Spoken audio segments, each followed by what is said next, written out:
எரிச்சலாக இருக்கவே அபி படுத்த உடனே தூங்கிட்டா. அபி மெதுவாய் அவளது பக்கத்தில் வந்த கௌதம், தூங்கிட்டியா? எனக்கு தூக்கமே வரல. மெதுவாய் அவளது புடவை முந்தானையை விலக்கியவன் அவள் மேல் படர திடுக்கிட்டு எழுந்தாள் அபி. இது என்ன, இப்படி ஒரு கனவு வந்திருக்கு? முகமெல்லாம் வியர்க்க, கை கால் உதற பக்கத்தில் இருந்த தண்ணி பாட்டில் எடுத்தா. வாட்டர் பாட்டில் காலியாக இருக்கவே, தண்ணி இல்லையா? தண்ணி எடுக்க கீழே கிச்சனுக்கு வந்தவ, இதை பாரு திலகா, நான் சொன்னது தான். அத்தானே சொல்லிட்டாரு, விஷ்ணுவுக்கும் அபிக்கும் கல்யாணம் பண்ணிடணும்னு. விஷ்ணுவை விட ஒரு நல்ல பையன் அபிக்கு கிடைக்கவே மாட்டான். நீங்கள் என்ன பேசிக்கிட்டு இருக்கீங்க? விஷ்ணுவுக்கும் அபிக்கும் கல்யாணமா? அபி என்ன கல்யாணமாகாத சின்ன பொண்ணா? அவளுக்கு கல்யாணம் பண்ணி வைக்க? ஏற்கனவே அவளுக்கு கல்யாணமாகி ஒரு குழந்தை இருக்குது. அவள் புருஷன் எங்கே இருக்கான்னு தெரியல. அவள் கழுத்தில் அவன் கட்டின தாலி இருக்குது. பாரு, எது இருந்தாலும் அதை பற்றி எனக்கு கவலை இல்லை. எனக்கு என் பொண்ணு வாழ்க்கையும் அவளோட சந்தோஷமும் தான் முக்கியம். நீ சொல்கிற அந்த புருஷன் 5 வருஷமாக எங்கே போயிருந்தான்? குழந்தையும் பொண்டாட்டியும் வந்து எட்டி கூட பார்க்காதவனை பற்றி இப்போ என்ன பேச்சு? ஏங்க, அந்த பையன் அஸ்வின் பிறந்தப்ப ஹாஸ்பிட்டல் வந்தான் இல்லை, அவனை நீங்கள் தானே அசிங்கப்படுத்தி அவமானப்படுத்தி அனுப்புனீங்க? ஆமாம், அனுப்புனேன். ஏன் அனுப்புனேன்? அந்த அளவுக்கு என் பொண்ணை அவன் கொடுமைப்படுத்தினான். உன் மாதிரி வச்சுருந்த பொண்ணை கொடுமைப்படுத்தி கிட்டத்தட்ட அவளை பைத்தியக்காரி மாதிரி ஆக்கினான். அதனால் நான் அவனை அசிங்கப்படுத்தி அனுப்புனேன். இங்கே பாரு, நான் உனக்கு முடிவாக சொல்கிறேன். நீ என்ன பண்ணுவியோ ஏது பண்ணுவியோ எனக்கு தெரியாது. அபி விஷ்ணுவை கல்யாணம் பண்ணிக்க சம்மதிக்கணும். உனக்கு 3 மாதம் டைம் தரேன். அதுக்குள்ளே நீ அபி மனசை மாற்றணும். அப்படி இல்லை, நீ வேற ஒரு ரகுவை பார்ப்ப. இதை பாருங்க, இந்த விஷயத்தில் என்னை இழுக்காதீங்க. அபிக்கு வேற கல்யாணம் பண்ணுறதுல எனக்கு சுத்தமாக உடன்பாடு இல்லை. நீங்களாச்சு உங்கள் பொண்ணாச்சு, எதுவாக இருந்தாலும் நீங்களே அவகிட்ட பேசுங்க. தயவு செய்து என்ன இதில் இழுக்காதீங்க. ஒரு அம்மாவா என்னால் இந்த வேலையை செய்ய முடியாது. அப்போது காலம் முழுக்க என் பொண்ணு அழுதுகிட்டே இருக்கணுமா? நான் அப்படி சொல்லலை. அபிக்கு கல்யாணம் ஆகும்போது அவளுக்கு 21 வயசு. சுத்தமாக அவளுக்கு வெளி உலக அனுபவமே தெரியாது. அந்த பையன் என்ன பண்ணான், இவ எப்படி நடந்துக்கிட்டா, அது எதுவுமே நமக்கு தெரியாது. ஆனால் இப்போ அபியோட நிலமை அப்படி இல்லை. அவளுக்கு ஓரளவு வெளி உலக அனுபவம் தெரியுது. அந்த பையன் எங்கே இருக்கான்னு பாருங்கள், என்ன நிலைமையில் இருக்கான்னு தெரிஞ்சுக்குங்க. எதனால் அவன் அபியை அப்படி டார்ச்சர் பண்ணான்னு முதல்ல அவனை பார்த்து பேசுங்க. பேசி திரும்பவும் அவன்கிட்ட என் பொண்ணை கொண்டு போய் விட சொல்கிறியா? ஒன்று மட்டும் தெரிஞ்சுக்கோ, ஒரு வேளை அவன் மட்டும் என் பொண்ணை தேடி திரும்பி வந்தான், அதுக்கப்புறம் அவன் உயிரோடு இருக்க மாட்டான். என்ன பேசுகிறீங்க? நான் விளையாட்டாக சொல்லலை திலகா, உண்மையாகவே சொல்கிறேன். ஒரு வேளை அவன் திரும்பவும் என் பொண்ணை தேடி வந்தா அதுதான் அவனுக்கு கடைசி நாள். ஜாக்கிரதை. திலகா உறைந்து போய் நின்னது திலகா மட்டுமல்ல, தண்ணி குடிக்க வந்த அபியும் தான். அவளோட காதில் இவங்க 2 பேரும் பேசினது தெளிவாக விழுந்துச்சு. எனக்கும் அத்தானுக்கும் கல்யாணமா? இவங்க என்ன நினச்சிக்கிட்டு இப்படியெல்லாம் பேசுகிறாங்க? நான் அத்தானை கல்யாணம் பண்ணிப்பேன்னு இவங்க எப்படி முடிவு பண்ணாங்க? அஸ்வினோட அப்பா இப்போ வந்திருக்கிறது தெரிஞ்சா உண்மையிலேயே அப்பாவால் அவரோட உயிருக்கு ஏதாவது ஆபத்து வருமா? நானும் அவரும் கடைசி வரைக்கும் சேர்ந்து வாழனாலும் பரவாயில்ல, நிச்சயமாக நான் வேறு கல்யாணம் பண்ணிக்க மாட்டேன், இது சத்தியம். அபி மனதில் நினைத்து கொண்டே மாடி ஏறி போனாள். மறுநாள் காலை வழக்கம் போல் அபி ஆஃபீஸுக்கு கிளம்ப, மாமா நான் ஆஃபீஸ் கிளம்புறேன், பத்திரமா போயிட்டு வாடா கண்ணு, எதை பற்றியும் கவலைப்படாத, எல்லாத்தையும் சரி பண்ணிடலாம். சரிங்க மாமா. ரகுபதி, இவளோட அட்மிஷன் எப்படி? மாமா, இது ஜனவரி மாதம், ஏப்ரல் மேல தான் அட்மிஷன் போடவே முடியும். அது வரைக்கும் ராகவி இங்கேயே இருக்கட்டும். ராகவி, விஷ்ணு, உங்கள் 2 பேருக்கும் சொல்கிறது தான், நீங்கள் அத்தை மாமா கூடவே இங்கேயே இருங்க. உங்களுக்குன்னு வாங்கின வீட்டில் போய் தனியாக இருக்க வேண்டாம். சரிங்கப்பா. விஷ்ணு, நீ மாமா கூட போய் பிஸ்னஸில் ஹெல்ப் பண்ணு. ராகவி, உனக்கு அட்மிஷன் போடுற வரைக்கும் நீ வீட்டில் சும்மா இருக்க வேண்டாம். ஏதாவது கம்ப்யூட்டர் கிளாஸ் போ. சரிங்கப்பா. ஏமாம்மா, நீங்கள் மட்டும் அங்கே போய் என்ன பண்ண போகிறீங்க? இங்கே எங்கள் கூடவே இருக்கலாமே. அபி, நான் கிராமத்தில் வளர்ந்தவன். எனக்கு இந்த ஆடு மாடு தோட்டம் துறவு இதிலெல்லாம் சுற்றணும், 4 மனுஷாலோட பேசணும், 4 இடத்துக்கு போகணும். என்னால் ஒரே இடத்துல ஒரே ரூமில் அடைஞ்சு கிடக்க முடியாதுடா. அதுதான் இவங்க 2 பேரும் வந்துட்டாங்களே, இனிமே அடிக்கடி வந்து போகிறேன். உனக்கு நேரமாச்சில்ல, நீ கிளம்பு. நான் வரேம்மா. இதை பாரு விஷ்ணு, இனிமே அபியை காலையில் ஆஃபீஸ் கொண்டு போய் விட வேண்டியது உன்னோட வேலை. அதே மாதிரி சாயந்தரம் ஆஃபீஸ்லேருந்து கூட்டிகிட்டு வர வேண்டியதும் உன்னோட வேலை. புரிஞ்சுதா? சரிங்கப்பா, இனிமேல் கரெக்டாக செய்கிறேன். எதுக்கு மாமா அத்தானுக்கு வீண் சிரமம்? அதெல்லாம் ஒன்றுமில்லை, போயிட்டு வாடா. வா அபி. தாத்தா, நானும் ஸ்கூலுக்கு போயிட்டு வரேன். ஏண்டா, உன்னை திங்கக்கிழமை தானே வர சொன்னாங்க, அதுக்குள்ளே உனக்கு என்ன அவசரம்? திலகா கேட்க. போ பாட்டி, எனக்கு வீட்டில் ஒரே போர் அடிக்குது, நான் ஸ்கூலுக்கு போகிறேன். டிரைவர் தாத்தா, நீங்கள் வாங்க, என்னை கொண்டு போய் ஸ்கூலில் விடுங்க. அபியும் விஷ்ணுவும் ஒரு காரில் கிளம்ப, அஸ்வினும் டிரைவரும் ஒரு காரில் கிளம்புனாங்க. அத்தான், நான் ஒன்று உங்களை கேட்கவா? கேளு அபி. மாமா என்ன சொன்னாலும் செஞ்சிருவீங்களா? நிச்சயமாக. எங்கள் அப்பா கிணத்துல குதிக்க சொன்னால் கூட கண்ணை மூடிட்டு குதிச்சிடுவேன். அவர் பேச்சுக்கு மறு பேச்சே இல்லை. ஒரு வேளை மாமா சொல்கிற விஷயம் உங்களுக்கு பிடிக்கலன்னா? இதை பாரு அபி, என்னை பொறுத்த வரைக்கும் எங்கள் அப்பா தான் எனக்கு எல்லாமே. அவர் பேச்சுக்கு மறு பேச்சே கிடையாது. அவர் இந்த நிமிஷமே செத்து போடான்னு சொன்னால் கூட நான் சந்தோஷமாக செத்து போயிடுவேன். ஆமாம், திடீர்னு ஏன் இதை கேட்குற? ஒன்றும் இல்லத்தான். அதற்குள் அலுவலகம் வந்து விட, அத்தான், என்னை இங்கேயே இறக்கி விட்டுருங்க. வேண்டாம் தாயே, எங்கள் அப்பா உன்னை ஆஃபீஸில் தான் இறக்கி விட சொன்னார். நான் ஆஃபீஸ் வாசல்லையே கொண்டு போய் விட்டுடுறேன், வா. சொல்ல சொல்ல கேட்காம ஆஃபீஸ் வாசல்லையே அபியை இறக்கி விட்டான் விஷ்ணு. சாயங்காலம் இங்கேயே வெயிட் பண்ணுறேன், நேரமாக வந்துடு. சரிங்கத்தான். அபி ஆஃபீஸ்க்கு வர, என்ன மாலதி இவ்வளோ சீக்கிரம் வந்துட்டுருக்க? ஆமாம் அபி, நேற்றே நிறைய பெண்டிங் ஒர்க் வச்சுட்டு போயிட்டேன், அதான் கொஞ்சம் சீக்கிரம் வந்தேன். சரி, உனக்கு உடம்பு எப்படி இருக்குது? ஒன்றும் பிரச்சனை இல்லை மாலதி, நான் நல்லா தான் இருக்கேன். சரி, எனக்கு நிறைய பெண்டிங் வேலை இருக்குது, நானும் போய் பார்க்குறேன். 2 பேரும் போய் அவங்களோட ஒர்க்கை பார்க்க, அபியை பார்த்துக்கிட்டே கௌதம் தன்னோட கேபினுக்கு போனான். பின்னாடியே வந்த விவேக், உடம்பு எப்படிம்மா இருக்குது? நல்லா இருக்குண்ணா, ஒன்றும் பிரச்சனை இல்லை. நேரத்திலேயே பியூன் வர, அபி மேடம் இந்தாங்க. அவர் ஒரு சர்க்குலரை கொடுக்க, மாலதி 11 மணிக்கு மீட்டிங்கா, எல்லாரையும் மீட்டிங் ஹால் வர சொல்லியிருக்காங்க. ஹெட்டும் அவங்க அசிஸ்டண்ட்டும் வரணுமா? என்ன அபி இப்படி சொல்கிற? இன்றைக்கின்னு பார்த்து நம்ம ஹெட்டு பார்த்த சாரதி சார் லீவ் ஆச்சே. இப்போது நாம் என்ன பண்ணுறது? அதற்குள் அங்கு சுகந்தன் வர, என்ன ஆச்சு? இல்லை, ஒவ்வொரு டிபார்ட்மெண்ட்டில் இருந்தும் ஹெட்டையும் அசிஸ்டண்ட்டையும் வர சொல்லியிருக்காங்க. இன்றைக்கி பார்த்த சாரதி சார் லீவு, அதான் என்ன பண்ணுறதுன்னு யோசிக்கிறோம். இதில் யோசிக்க என்ன இருக்குது? அபி, அவருக்கு அசிஸ்டண்ட் நீ, உனக்கு அசிஸ்டண்ட் மாலதி.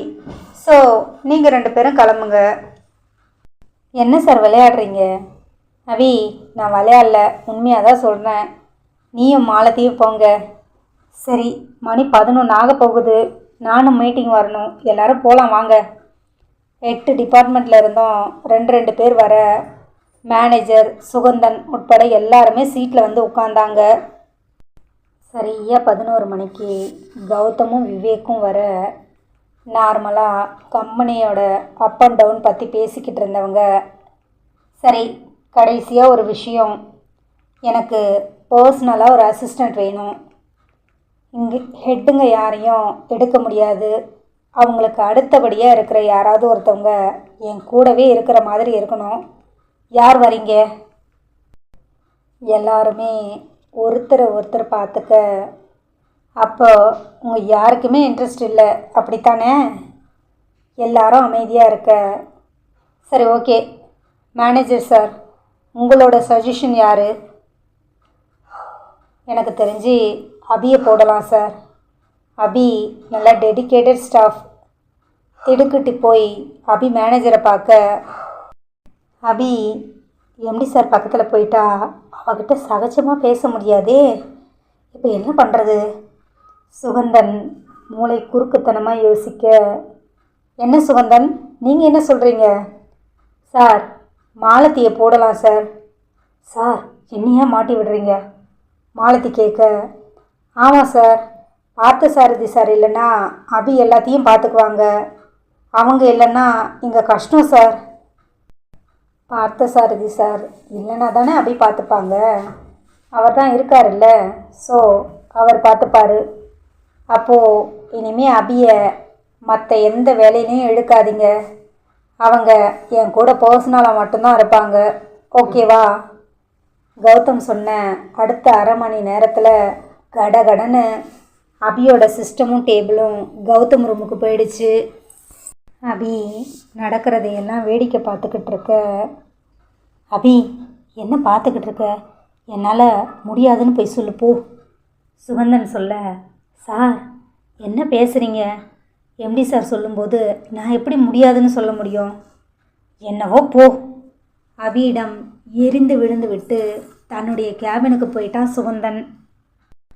கௌதமுக்கு வலதுபுறம் விவேக்குக்கும் இடதுபுறம் அபிக்கும் கேபின் போட்டிருந்தான்.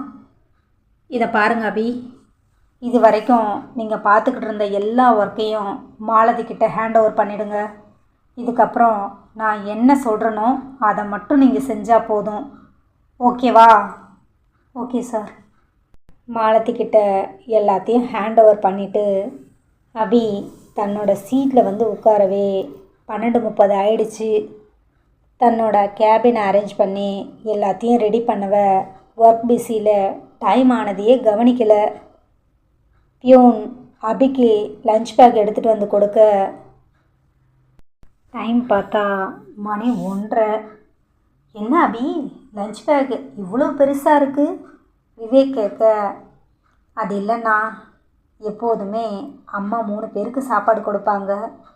3 பேரா? அது யார்? நான், மாலதி, புஷ்பா, கூடவே சுகந்தா சாரும் சேர்ந்து சாப்பிடுவார். ஓஹோ, சரி போய் சாப்பிட்டு வாப்போ. இல்லைண்ணா, மணி 1:30க்கு மேலே ஆயிடுச்சு, அவங்க எல்லாம் சாப்பிட்ருப்பாங்க. நீங்கள் சாப்பிட போகலையா? ஹோட்டலுக்கு தான் போகணும். ஏன் அபி, 3 பேரோட சாப்பாடு இருக்குன்னு சொன்னியே, அப்போ இதில் 3 பேர் சாப்பிட்ற அளவுக்கு சாப்பாடு இருக்கா? இருக்குண்ணா. அப்போது இன்றைக்கி நான் உன் கூட சாப்பிடட்டுமா? சாப்பிட்றீங்களா? தாராளமாக, நான் வரேன். டேய், நீயும் கை கழுவிட்டு வா, 3 பேரும் ஒன்றா உட்காந்து சாப்பிட்லாம். எனக்கு வேண்டாம், நான் ஹோட்டலில் போய் சாப்பிட்டுக்கிறேன், நீ போய் சாப்பிடு. இவன் ஒருத்தன் பொண்டாட்டிக்கிட்ட போய் ரோஷம் பார்த்துக்கிட்டு, எழுந்து வாடா. அவனை பிடிச்சி வலுக்கட்டாயமாக எடுத்துக்கிட்டு போனான் விவேக். ஆஃபீஸ் ரூமில் ஒரு சைடில் கொஞ்சமாக ஒரு சின்ன டீப்பாய், 2 சேர், ஒரு வாஷ் பேஷன் எல்லாம் போட்டு சின்னதாக ஒரு கேபின் மாதிரி தடுத்து வச்சுருந்தான் கௌதம்.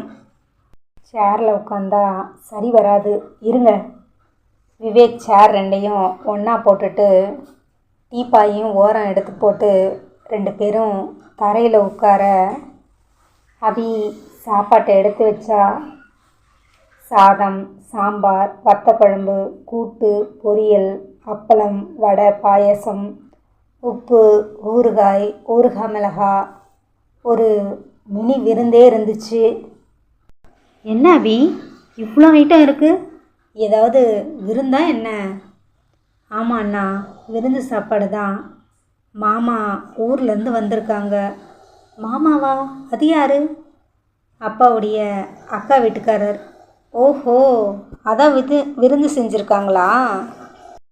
ஆமாம் அண்ணா. இருவருக்கும் இலையை போட்டு உப்பிலிருந்து ஆரம்பித்து அபி முறையாய் எல்லாத்தையும் பரிமாற ஒரு வாய் எடுத்து வச்ச விவேக், அபி சாப்பாடு ரொம்ப பிரமாதம். யார் சமைச்சாங்க? அம்மா தானா செஞ்சுருப்பாங்க. நீ நல்லா சமைப்பியா அபி? சுமாராக செய்வேன். இல்லைடா, அவன் நல்லாவே சமைப்பா.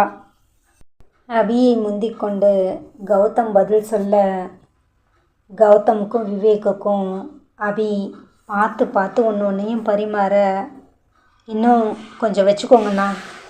ஐயோ அபி, இதுக்கு மேலே சாப்பிட்டேன்னா நான் சத்தியமாக தூங்கிடுவேன். அதெல்லாம் ஒன்றும் இல்லை, இன்னும் கொஞ்சம் வச்சுக்கோங்க. சாப்பிட்டு கௌதமும் விவேக்கும் கை கழுவ, ரொம்ப தேங்க்ஸ் அபி. எதுக்குண்ணா தேங்க்ஸ்?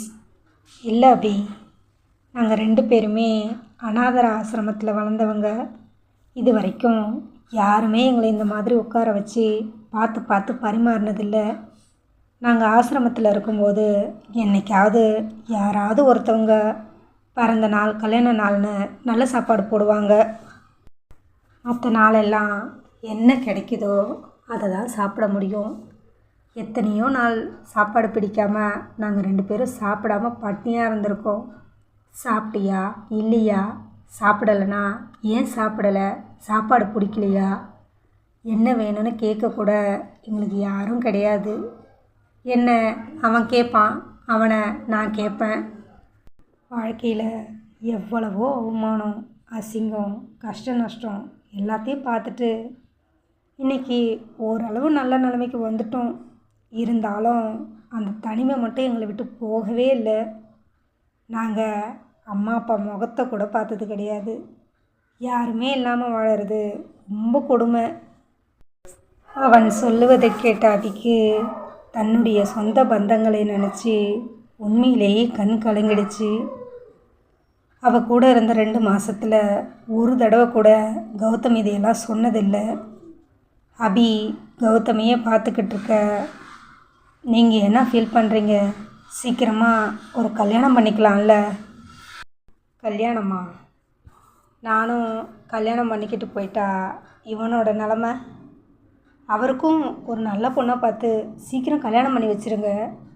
அபி படக்கென வார்த்தையை விட, என்ன சொன்ன? அதுவரை கனிந்திருந்த கௌதமின் முகம் ரண கொடூரமாய் மாறியது. இப்போ என்ன சொன்ன நீ? அது மேடம் என்ன சொல்கிறாங்கன்னு புரியுதா? இந்த ஜென்மத்தில் இந்த பைத்தியக்காரன் கூட வாழற ஐடியா எனக்கு சுத்தமாக இல்லை. அதனால் வேறு பொண்ணை பார்த்து கல்யாணம் பண்ணி வைக்க சொல்கிறாங்க, அப்படித்தானே? அது அது டேய் கௌதம், கொஞ்சம் பொறுமையாக இருடா. என்ன பொறுமையாக இருக்கிறது?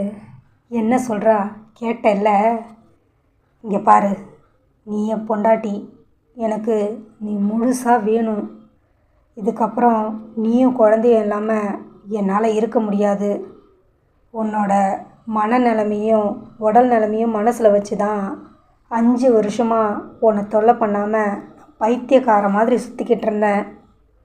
அன்னைக்கு சூழ்நிலை உங்கள் அப்பாவை எதிர்த்து என்னால் எதுவுமே பண்ண முடியல. ஆனால் இன்றைக்கி நிலமை அப்படி இல்லை. உங்கள் அப்பா இல்லை, அவங்க அப்பாவே வந்தாலும் என்னால் சமாளிக்க முடியும். உனக்கு 3 மாதம் டைம் கொடுக்குறேன். ஒழுங்காக குழந்தையை தூக்கிக்கிட்டு நீ என்கிட்ட வந்தாகணும். அப்படி வர வைப்பேன். ஜாக்கிரதை. டேய் கௌதம்,